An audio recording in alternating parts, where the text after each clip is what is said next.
ओम नमो भगवते वासुदेवाय। ओम नमो भगवते वासुदेवाय। ओम नमो भगवते वासुदेवाय। नारायणं नमस्कृत्य नरं चैव नरोत्तमं देवीं सरस्वतीं व्यासं ततो जयमुदीरये। नष्टप्रायेषु भद्रेषु नित्यं भागवत सेवया भगवती उत्तम श्लोके भक्तिर्भवति नैष्ठिकी। हरे कृष्ण। श्रीमद् भागवतम स्कंद एक अध्याय एक और श्लोक संख्या 2। तो धर्म प्रोचित केतवत्र परमो निर्मत्सराणां सतां वेद्यं वास्तवम् अत्र वस्तु शिवदं तापत्रयो उन्मूलनम्। श्रीमद्भागवते महामुनि कृते किं वा परेरीश्वर सत्यो हृदयवरुध्यते अत्र कृतिभिः शुश्रूषुभिः तत्क्षणा। वह भागवत ये भागवत पुराण भौतिक कारणों से प्रेरित होने वाले समस्त धार्मिक कृत्यों को पूर्ण रूप से बहिष्कृत करते हुए सर्वोच्च सत्य का प्रतिपादन करता है, जो पूर्ण रूप से शुद्ध हृदय वाले भक्तों के लिए बोधगम्य है। यह सर्वोच्च सत्य वास्तविकता है, जो माया से पृथक होते हुए सबों के कल्याण के लिए है। ऐसा सत्य तीनों प्रकार के संतापों को समूल नष्ट करने वाला है। महामुनि व्यासदेव द्वारा अपनी परिपक्व अवस्था में संकलित ये सौंदर्यपूर्ण भागवत ईश्वर साक्षात्कार के लिए अपने आप में पर्याप्त है। तो फिर अन्य किसी शास्त्र की क्या आवश्यकता है। जैसे जैसे जैसे कोई ध्यान पूर्वक तथा विनीत भाव से भागवत के संदेश को सुनता है, वैसे वैसे ज्ञान के इस संस्कार से उसके हृदय में परमेश्वर स्थापित हो जाते हैं। ज्ञान के इस अनुशीलन से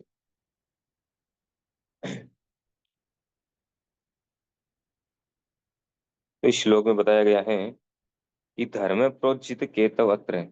कल प्रभुपाद जी का इंग्लिश लेक्चर सुन रहा था मैं।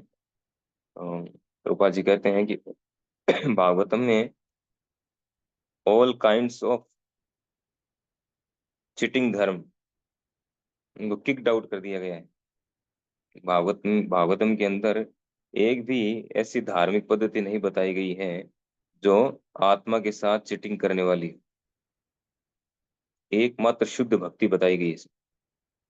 धर्म प्रोचित केतवत्र उन सबको जो जो धार्मिक पद्धति प्रणाली हमें भगवान से कनेक्ट न करें, भगवान से प्रेम करना, भगवान की सेवा करना न सिखाएं, वो सब चिटिंग धर्म है।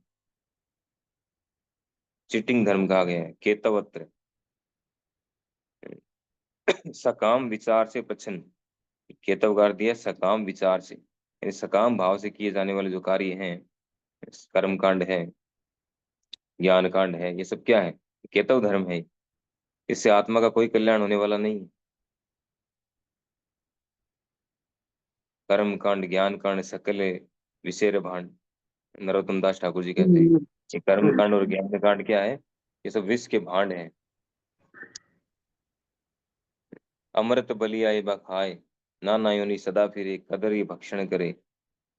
जो अमृत समझ के इनको खाता है, कर्म कांड और ज्ञान कांड को फॉलो करता है, इनके फलों को भोगता है, यानी अमृत समझ के इसको खाता है, उसके साथ क्या होता है? नाना योनि सदा फिरे, शिला की योनि में हमेशा भटकता रहेगा। सदा फिरे हमेशा। कदर ये भक्षण करे, कदर यानी सुअर क्या खाता है? मल खाता है ना। उसी तरह से वो घृणित चीजें उसको स्वीकार करना पड़ेगा। ये पूरा संसार क्या घृणित ही है। कदर ये भक्षण करे और उसका जन तार जन अधे पाते आए, उसका पतन हो जाता है। तो कर्मकांड के बारे में कितना कहा गया है। तो यहाँ ये बात है, भागवतम में इन सब चीजों को पूरी तरह से सफाया है। इसलिए भागवतम को स्पॉटलेस पुराण कहते हैं। स्पॉटलेस, किसी तरह का कोई इसमें दाग नहीं है, बेदाग है। फिर कह रहे हैं परमो निर्मत सराणाम सताम। भागवतम को कौन समझ सकता है? पढ़ तो सभी सकते हैं, सुन सभी सकते हैं, लेकिन समझ कौन सकता है? जो निर्मत सर है, परम निर्मत सर, परमो सर्वोच्च, और निर्मत सराणाम, यानी 100% शुद्ध हृदय वाले, यानी ईर्ष्या रहित, 100% ईर्ष्या रहित है, जिनमें एनवेसनेस नहीं है, ईर्ष्या नहीं है, वो लोग भागवतम को समझ सकते हैं। नहीं तो भागवतम को समझना बहुत मुश्किल है। कितना ही पढ़ लें हम कितनी बार भागवतम पढ़ लें, कितनी बार चैतन्य चरितामृत पढ़ लें, कितनी बार गीता पढ़ लें, प्रभुपाद जी की सारी बुक्स पढ़ लें, कुछ नहीं होगा। ठीक है, होगा जो होना चाहिए वो नहीं होगा। नहीं तो अगर प्रभुपाद जी का एक सेंटेंस भी अगर हम समझ गए, ज्यादा नहीं भी पढ़ पाए, एक सेंटेंस को अगर हमने समझ लिया प्रभुपाद जी के तात्पर्यों के, तो हमारे जीवन जो है, हमारा कल्याण हो जाएगा, केवल मात्र एक सेंटेंस समझने से। इतने प्रभावशाली तात्पर्य हैं प्रभुपाद जी।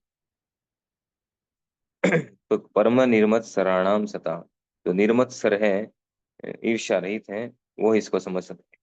वेद्यम वास्तु, वेद्यम वास्तु वास्तु अत्र वस्तु, और ये वस्तु क्या है?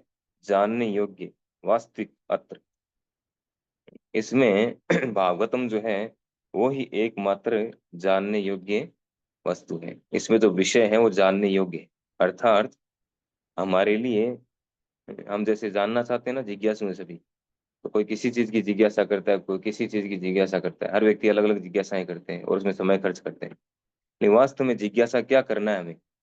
जिस चीज की हमें जिज्ञासा करना चाहिए, वो वस्तु भागवतम में दी गई है। वो है भगवान की लीलाएं, भगवान की कथाएं, जो हमारे लिए कल्याणप्रद है, वो भागवतम के अंदर है।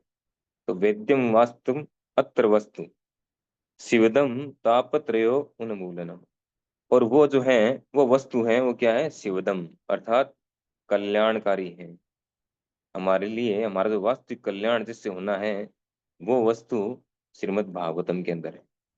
बाकी किसी से भी हमारा कल्याण होने वाला नहीं है। बाकी कुछ भी हम फॉलो करें, जितने भी जो कर्म कांड, ज्ञान कांड, ये सब चीजें हैं, या और जितने तरह के वाद हैं, वो सब फॉलो करने से हमें हमारा कल्याण नहीं होगा। फिर है ताप त्रयो उन्मूलनम। ताप त्रयो यानी 3 प्रकार के जो ताप हैं, आदि दैविक, आदि भौतिक, आदि आत्मिक, तीनों तापों का उन्मूलन हो जाता है श्रीमद् भागवतम का अध्ययन करने से, इसको समझने से, इसको जीवन में उतारने से। तीनों प्रकार के ताप, देवताओं के द्वारा दिए जाने वाला कष्ट, दूसरे मनुष्यों के द्वारा दिए जाने वाला कष्ट, हमारे मन और शरीर के द्वारा दिए जाने वाला कष्ट, इन सब कष्टों से पूरी तरह से हम मुक्त हो जाएंगे। उन्मूल, उन्मूलन, समूल नष्ट हो जाएंगे कष्ट। फिर है श्रीमद् भागवते महामुनि कृते किम वा परेर ईश्वर है। और ये श्रीमद् भागवतम जो है स्वयं व्यास देव जी के द्वारा लिखा गया है। व्यास देव जी कौन है? भगवान के अवतार है, नारद मुनि जी के शिष्य हैं। और कब लिखा गया? जब वो अपने परिपक्व अवस्था में थे।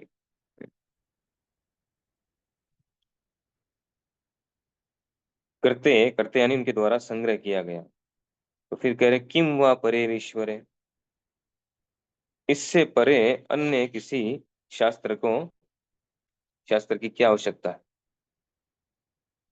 यहाँ अनुवाद में कहा गया है कि महामुनि वेद व्यास जी द्वारा संकलित ये सौंदर्यपूर्ण भागवत ईश्वर साक्षात्कार के लिए अपने आप में पर्याप्त है। किम वा परे ईश्वर है, यानी भगवत साक्षात्कार के लिए भागवतम पर्याप्त है, दूसरे किसी शास्त्र की आवश्यकता नहीं है। सत्यो हृदय अवरुद्धते अत्र, हाँ जिनका और कुछ लक्ष्य है उनकी अलग बात है, लेकिन जिनको ईश्वर साक्षात्कार करना है, भगवान का साक्षात्कार करना है, सेल्फ रियलाइजेशन करना है, भगवत रियलाइजेशन करना है, उनके लिए भागवतम पर्याप्त है।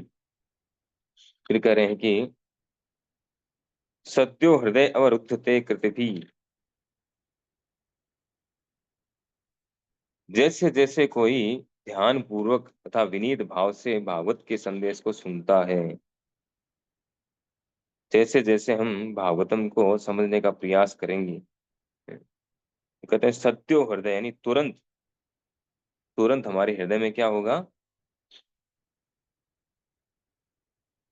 अवर्धते, दृढ़ हो जाएगा।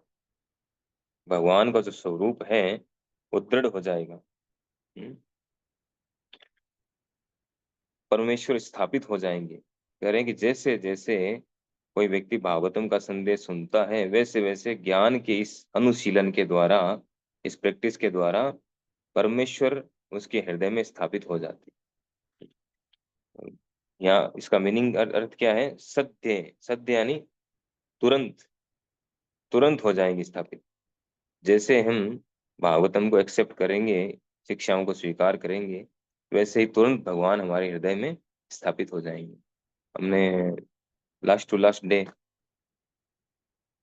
जो मैंने बताया था भागवतम की महिमा के लिए, तो उसमें क्या बताया था कि अगर कहीं पे भागवतम का एक श्लोक भी पढ़ा जाता है, इवन आधा श्लोक भी पढ़ा जाता है, तो वहां पर भगवान श्री कृष्ण विराजमान रहते हैं। तो अगर कोई भक्त भागवतम का अध्ययन करे, एवरीडे करे, निरंतर करे, तो क्या होगा? भगवान उसके हृदय में नहीं रहेंगे? रहेंगे। तो इस प्रकार से ये दूसरे श्लोक में बताया गया है कि श्रीमद् भागवतम जो है, इसमें जो व्यर्थ के जो धार्मिक प्रणालियां हैं उनका उनको बहिष्कृत कर दिया गया। झाड़ू मारकर, रूपा जी कहते हैं, झाड़ू मारकर उनको हटा दिया गया। एकमात्र इसमें जो है शुद्ध भक्ति है, और ये हमारे लिए कल्याणकारी है। दूसरा कोई भी हमारे लिए कल्याणकारी नहीं हो सकता। हरे कृष्ण।